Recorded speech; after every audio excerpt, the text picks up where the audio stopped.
औज़ुबिल्लाहि मिनश्शैतानिर्रजीम बिस्मिल्लाहिर्रहमानिर्रहीम। Dear students, अस्सलाम वालेकुम। उम्मीद करता हूँ आप तमाम स्टूडेंट खैरियत से होंगे। लास्ट लेक्चर में हमने एल्गोरिदम का टॉपिक स्टार्ट किया हुआ था। वहाँ पे मैंने आपको बताया था कि एल्गोरिदम बनाने का ऑब्जेक्टिव ये है कि हम अपने प्रोग्राम की एफिशिएंसी को टेस्ट कर सकते हैं, देख सकते हैं कि हमारा जो प्रोग्राम है उसके कितने पॉसिबल सोल्यूशन हैं और उन सारे पॉसिबल सोल्यूशंस में से कौन सा सबसे बेस्ट सोल्यूशन होगा।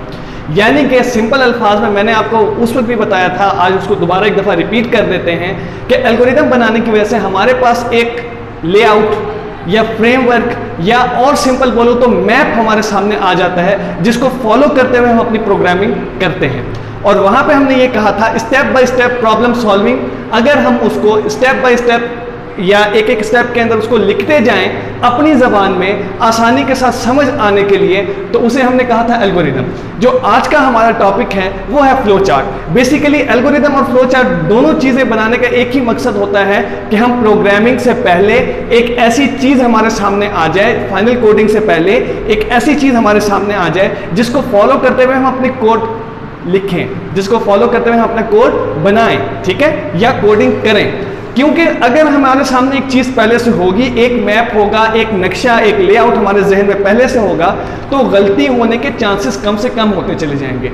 एल्गोरिदम था step by step problem solving technique, जबकि फ्लो चार्ट क्या होता है, उसी टेक्निक को अगर हम ग्राफिकल रिप्रेजेंटेशन दें, ग्राफिक्स की सूरत में, सिंबल्स की सूरत में उसको रिप्रेजेंट करें, तो उसे हम क्या कहेंगे, फ्लो चार्ट। तो क्या डेफिनेशन है, graphical representation of algorithm is known as flow chart. अब फ्लो चार्ट के अंदर बेसिकली अगर देखा जाए तो ये बनाने का मकसद क्या था, पहले तो मैं आपको ये बात बताता हूं। अगर देखें कोई भी चीज जिसको ग्राफिक्स की सूरत में, इमेज की सूरत में, डायग्राम की सूरत में रिप्रेजेंट करें, इंसानी जहन उसको जल्दी पिक करता है और हम उसको फौरन रीड भी कर लेते हैं और फौरन समझ भी हमें आ जाती है।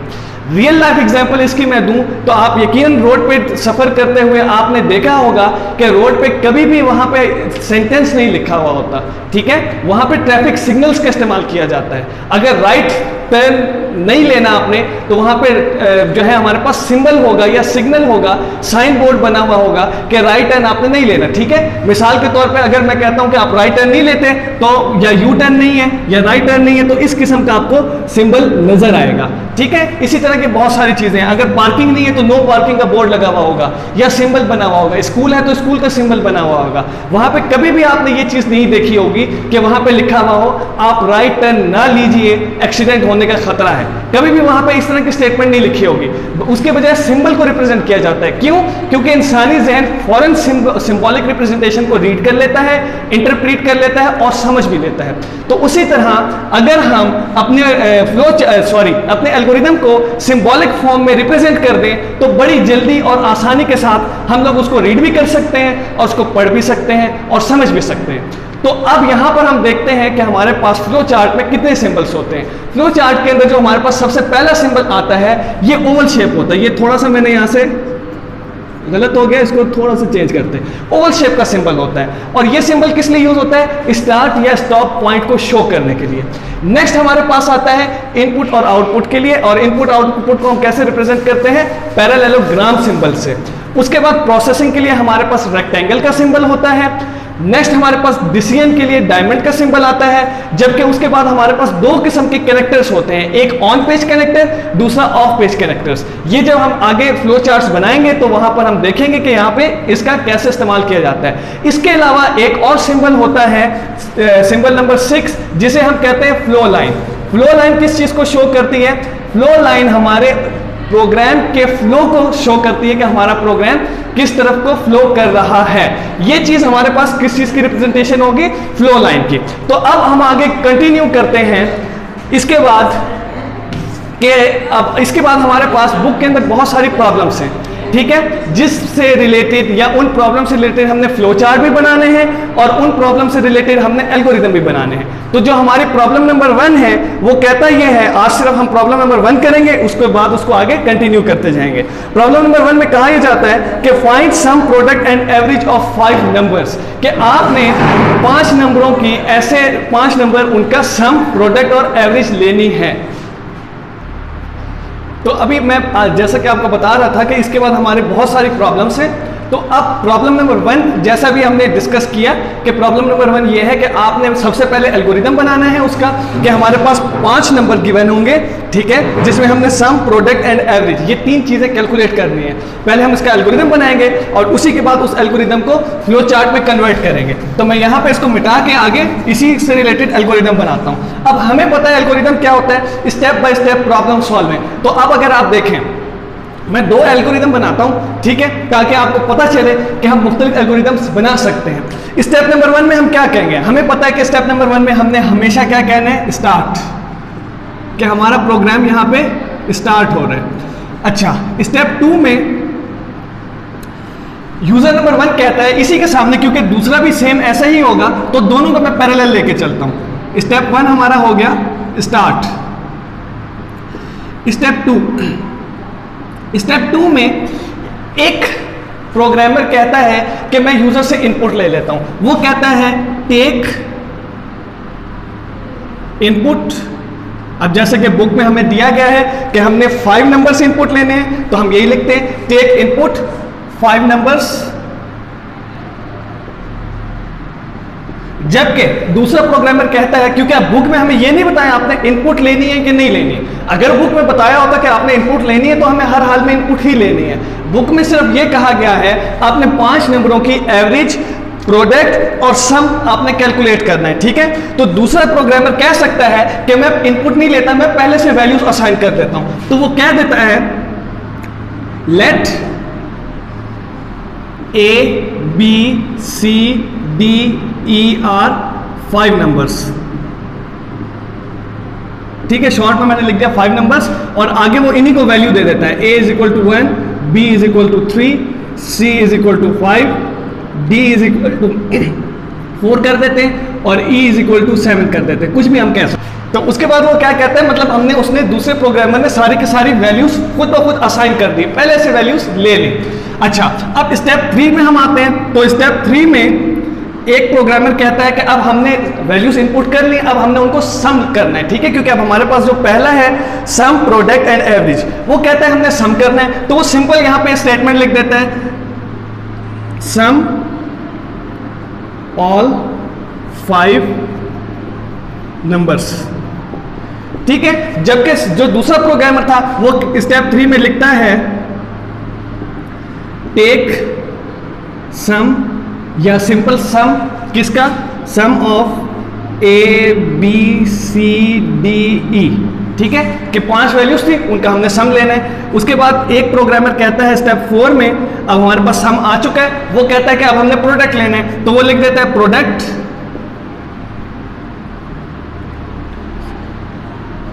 Product all 5 numbers.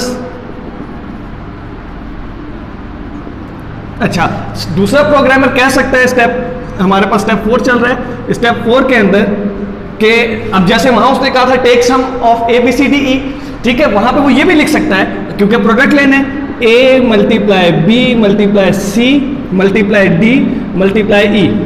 ऑटोमेटिकली हमें ये बात पता चल रही है, ठीक है। लेकिन अगर देखा जाए तो इस स्टेटमेंट से ऊपर वाली स्टेटमेंट ज्यादा बेहतर थी, ठीक है। एक तो हमने पता है कि हमने इससे एफिशिएंसी भी टेस्ट करनी होती है और आसानी से हमें प्रोग्राम समझ आ जाए, ये दोनों काम हमने एल्गोरिथम के जरिए करने होते हैं। तो अब यहाँ पे समझ तो आ रहा है, लेकिन ऊपर वाली स्टेटमेंट ज्यादा क्लियर है, ठीक है। यहाँ पर ये भी मैं आपको बता दूं। अच्छा, इसके बाद स्टेप 5 में अब हमारे पास क्या होगा, स्टेप 5 में प्रोग्रामर कहता है मेरे पास सम तो आया हुआ है, एवरेज कैसे दी जाती है, सारे नंबर्स को ऐड करके टोटल नंबर पे डिवाइड कर दिया जाता है। वो कहता है कि मेरे पास सम तो आया हुआ है, तो अब एवरेज लेने के लिए क्या करने, सम डिवाइड बाय 5। उसने सिर्फ ये बात कही, जबकि हमारे पास जो प्रोग्रामर 2 है, ऊपर मैं लिख भी देता हूं, ये प्रोग्रामर 1 और ये प्रोग्रामर 2। प्रोग्रामर 2 हमारे पास कहता है स्टेप 5 के अंदर टेक एवरेज, कि उसने एवरेज लेनी है, ये भी बात बिल्कुल ठीक है। अब इसके बाद प्रोग्रामर 1 कहता है स्टेप 6 के अंदर आउटपुट, कि हमें आउटपुट करना है। क्या चीज आउटपुट करनी है, सम, प्रोडक्ट और एवरेज। मैं शॉर्ट में लिख दिया इस वक्त एवरेज। अच्छा, उसके बाद प्रोग्रामर 2 कह सकता है स्टेप 6 के अंदर प्रिंट सम, प्रोडक्ट शॉर्ट में लिखूंगा प्रोडक्ट और एवरेज को एवीजी, दोनों हमारे पास बातें ठीक है, अंदाज लिखने का अलग है, ठीक है, बातें दोनों ठीक है। और स्टेप 7 हमारे पास क्या होगा, हमने जितने भी हमें जो गिवन टास्क था हमने परफॉर्म कर लिया। स्टेप 7 में अब हमारे पास स्टॉप, और इसका भी हमारे पास स्टेप 7 में एल्गोरिदम क्या हो रहा है, स्टॉप। दोनों सूरतों में हमारे पास एल्गोरिदम हो जाएगा खत्म, स्टॉप हो जाएगा। तो ये थे हमारे पास दो अलग अलग प्रोग्रामर्स के बनाए हुए एल्गोरिदम। अब इनको कोई भी गलत नहीं कह सकता, क्योंकि प्रोग्राम में हमें गिवन था या क्वेश्चन में हमें गिवन था, जो स्टेटमेंट थी कि आपने सम, प्रोडक्ट और एवरेज लेनी है। तो देखें यहां पर सम कैलकुलेट हो गया, ठीक है, इस स्टेटमेंट में। उसी तरह यहां पर इस प्रोग्रामर का भी सम कैलकुलेट हो गया, यहां पे प्रोडक्ट कैलकुलेट हो गया, इस प्रोग्रामर का भी यहां पे प्रोडक्ट कैलकुलेट हो गया। उसी तरह यहां पे एवरेज कैलकुलेट हो गया, इस प्रोग्रामर की भी यहां पे एवरेज कैलकुलेट हो गई और आउटपुट दे दी, ठीक है। दोनों ने लिखा, दोनों का प्रोग्राम ठीक है, दोनों का एल्गोरिदम ठीक है।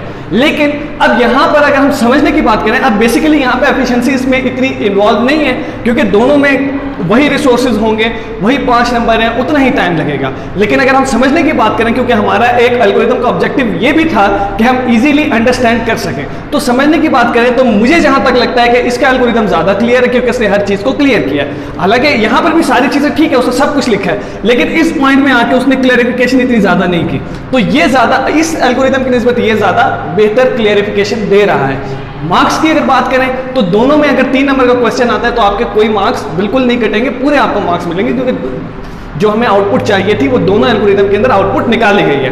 अब इसी एल्गोरिदम का हम बनाते हैं फ्लो चार्ट। तो पहले मैं इसको मिटा देता हूं, मिटाने के बाद फिर इसको हम आगे कंटिन्यू करते हैं। अच्छा, अब इसी एल्गोरिदम को अगर हम फ्लो चार्ट में कन्वर्ट करेंगे तो फ्लो चार्ट में पहले तो आप एक दफा बुक को खोलिए, ताकि आप वहां पे अपने सामने रखें। वैसे आपको वो सारे के सारे सिंबल्स याद होने चाहिए, लेकिन एक आप अपनी बुक खोलें और वो सिंबल्स को सामने रखें। फिर मैं यहाँ पे आपको फ्लो चार्ट समझाता हूँ इसी एल्गोरिदम का। अब हमारे पास क्या है, सबसे पहला स्टेप क्या हुआ, स्टार्ट। तो आपको पता है स्टार्ट के लिए कौन सी शेप का इस्तेमाल किया जाता है, ओवल शेप का इस्तेमाल किया जाता है। मैं क्या लिखूंगा, स्टार्ट, और ये मेरे पास आ गई ओवल शेप, ठीक है। ओवल शेप का यहां पर हम यूज करेंगे। इसके बाद अब हमारा प्रोग्राम कहां पे जा रहा है, उसको हम फ्लो लाइन से शो करते हैं। अब हमारा प्रोग्राम टॉप टू बॉटम आ रहा है, ठीक है। पहला स्टेप स्टार्ट था, स्टेप नंबर 2 हमने यहां पे क्या किया था, अगर देखी जाए तो दोनों कंडीशन के अंदर, दोनों केसेस में हमने इनपुट ली थी। तो अब नेक्स्ट हम क्या करेंगे, हमने इनपुट लेनी है, और इनपुट के लिए कौन सा जो है हमारे पास सिंबल यूज होता है, पैरेललोग्राम का। तो अब इनपुट में हमने क्या करना है, मैं यहां पे लिख देता हूं इनपुट। इनपुट हम क्या कर रहे हैं, A B C D E, यानी कि मैंने 5 नंबर जो हैं इनपुट कर लिए। आप यहां पे लिख सकते हैं input 5 number, take input 5 numbers, या A इज इक्वल टू जैसे मैंने यहां पे लिखा था, दोनों काम हम यहां पे कर सकते हैं। इनपुट के बाद हमारे पास क्या हो रहा है, प्रोसेस। और प्रोसेसिंग में क्या हो रहा है, हमारे पास प्रोसेसिंग में सम, प्रोडक्ट और एवरेज, सम, प्रोडक्ट और एवरेज। तो प्रोसेस के लिए हमारे पास कौन सा सिंबल होता है, बताइए आप, रेक्टेंगल का। Very good. तो रेक्टेंगल का सिंबल हम यहां पे यूज करेंगे, और वहां पे क्या लिखेंगे, सम। क्या प्रोसेस हो रहा है सम का, A plus B plus C plus D plus E। दूसरा प्रोसेस हमारे पास हो रहा है प्रोडक्ट, शॉर्ट में लिख रहा हूं प्रो। अब वहां पे क्या होगा, A multiply B multiply C multiply D multiply E। और लास्ट हमारा प्रोसेस क्या था, एवरेज के लिए, इसको भी शॉर्ट में लिख रहा हूं AVG। अब हमने क्या करना था, वही दोबारा से आपको बताता हूं कि दोनों तरीके हैं कि हम दोबारा से A B C D E को ऐड करें। बेसिकली अगर देखा जाए तो इनके ऐड के रिजल्ट मेरे पास सम में मौजूद है, तो हम क्या करेंगे, सिंपल यूं कर लें, सम डिवाइड बाई 5, तो ये हमारे पास आ जाएगी एवरेज। अब इसके बाद क्या था हमारे पास, अगर आपको याद हो, आउटपुट। दोनों केस के अंदर हमारे पास आउटपुट थी। तो अब आउटपुट के लिए क्या यूज होता है, जो इनपुट के लिए यूज होता है। तो मैं यहां पे क्या करूंगा, दोबारा से पैरेललोग्राम का सिंबल, वहां पे क्या लिखूंगा, आउटपुट, और आउटपुट क्या होगी, सम, प्रोडक्ट और एवरेज। और लास्ट स्टेप हमारा क्या है, हमारे पास आउटपुट आ चुकी है। लास्ट स्टेप में हमने क्या करना है, इसको स्टॉप। और स्टॉप के लिए कौन सा सिंबल है, अगेन स्टार्ट और स्टॉप का सिंबल, ठीक है, हमारे पास ओवल शेप। तो ये हमारा एल्गोरिदम जो हमारे पास प्रॉब्लम नंबर 1 बुक में दी गई है, और उसी एल्गोरिदम का ये हमारे पास फ्लो चार्ट, उसी एल्गोरिदम का हमारे पास ये क्या है, फ्लो चार्ट। तो उम्मीद है आप लोगों को समझ आ गया होगा। अगर कोई पॉइंट आपको समझ नहीं आया, ये आप जरूर पूछिए, और अपनी जनरल लाइफ की एग्जांपल लीजिए और उसका एल्गोरिदम भी बनाएं और फ्लो चार्ट भी बनाएं, ताकि आपको इसकी प्रैक्टिस हो। नेक्स्ट लेक्चर में इंशाल्लाह हम इसके बाद की जो प्रॉब्लम है उनमें से कुछ प्रॉब्लम्स को, क्योंकि सारी यहाँ पे कराना मुमकिन नहीं है, उनमें से कुछ प्रॉब्लम्स को हम ज़रूर सॉल्व करेंगे और उसके बाद ईद के फौरन बाद इंशाल्लाह इस चैप्टर को क्लोज करके आगे हमारे पास चैप्टर 3 स्टार्ट होगा। तब तक के लिए अल्लाह हाफिज़।